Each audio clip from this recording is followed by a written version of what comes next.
आप देख रहे हैं नॉलेज लिंक। आज की तारीख 7 अक्टूबर 2023, चंद घंटों पहले दी वाशिंगटन पोस्ट के मुताबिक हमास पर इसराइल का खतरनाक हमला। इसराइल पर अब तक का सबसे बड़ा हमला, तारीख में पहली मर्तबा हमास की पूरी ताकत से हमला। इसराइल लर्ज उठा, बड़े कमांडर पकड़ लिए। तफसीलात के मुताबिक हमास के हमले के बाद नेतन्याहू का कहना है कि इसराइल जंग में गजा की पट्टी में इसराइली शहरी और फौजी अहलकार यरगमाल है। हमास के हमले के बाद नेतन्याहू का कहना है कि इसराइल जंग में गजा की पट्टी में इसराइली शहरी और फौजी अहलकारों को यरगमाल बना लिया गया है। इसराइली वजीर आजम बेंजामिन नेतन्याहू ने शनिचर को 1973 की योम कपूर जंग के आगाज की 50वीं बरसी के बाद इस्लामी मलेशिया हमास की तरफ से हमला शुरू करने और यरगमाल बनाए जाने के बाद कहा है कि हम जंग में हैं और हम इसे जीतेंगे। इस हमले में अब तक कम से कम 200 से जायद इसराइली हलाक और 1500 से जायद जख्मी हुए हैं। गैर मुस्तहकम सरहद के साथ हफ्तों में बढ़ती हुई कशीदगी के बाद बरसों में यह सबसे ज्यादा संगीन हमला है। फलस्तीनी वजारत सेहत के मुताबिक इसराइली फजाया के हमलों में गजा की पट्टी पर 200 अफराद हलाक हो चुके थे और बहुत ज्यादा अभी तक जख्मियों की मुकम्मल तौर पे तादाद का इल्म नहीं है, क्योंकि ये तादाद अब तक की ये तकरीबन 2000 के करीब पहुंच चुकी है जख्मियों की।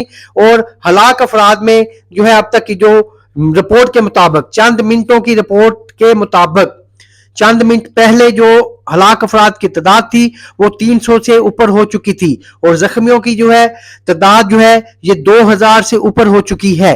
इसराइली हुकाम का कहना है कि हमास ने नामालूम तादाद में इसराइली शहरियों, फौजियों और कमांडरों को भी यरगमाल बना लिया है। इसराइल ने गजा के आसपास के इलाकों के रहायशियों को हुक्म दिया है कि अस्करियत पसंदों की जानिब से इसराइली सरजमीन पर पैराग्लाइडर और समंदर के ऊपर से दरअंदाजी के बाद और 3000 से जायद रॉकेट दागे गए हैं।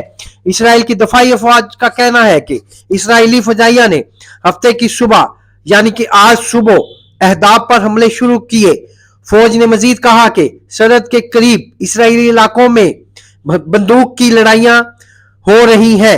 अभी तक फजाई हमले रॉकेट से और ऊपर से जो पैराग्लाइडर आए हैं वो अपनी बंदूकों से लड़ाई कर रहे हैं। अमेरिकी हुकाम बशमूल सदर Biden, secretary of state Antony Blinken और मुतअद्दिद दीगर सेनेटर्स और नुमाइंदों ने इसराइल पर हमलों की मजम्मत की है। सदर बाइडन के मुताबिक हमलों को खौफनाक करार दिया गया है और कहा गया है कि उन्होंने वजीर आजम बेंजामिन नेतन्याहू को ठोस और गैर मुतनज़्ज़ल हमायत की पेशकश की है। हमास का इसराइल पर हमला, व्हाइट हाउस का भी इजहार मजम्मत। व्हाइट हाउस ने इसराइली शहरियों पर हमले की मजम्मत कर दी। व्हाइट हाउस ने अपने बयान में कहा है कि हमास के हमलों के खिलाफ इसराइली हुकूमत और इसराइलियों के साथ खड़े हैं। अमेरिकी मीडिया के मुताबिक कौमी सलामती के मुशीर जैक सलवान ने इसराइली हम मनसब से राब्ता किया है। इस मौका पर इसराइली और अमेरिकी रहनुमाओं ने करीबी राब्ते में रहने का कहा है। ये थी अब तक की अपडेट। मजीद इन हमलों के बारे में अपडेट के लिए देखते रहिए हमारा यूट्यूब चैनल नॉलेज लिंक।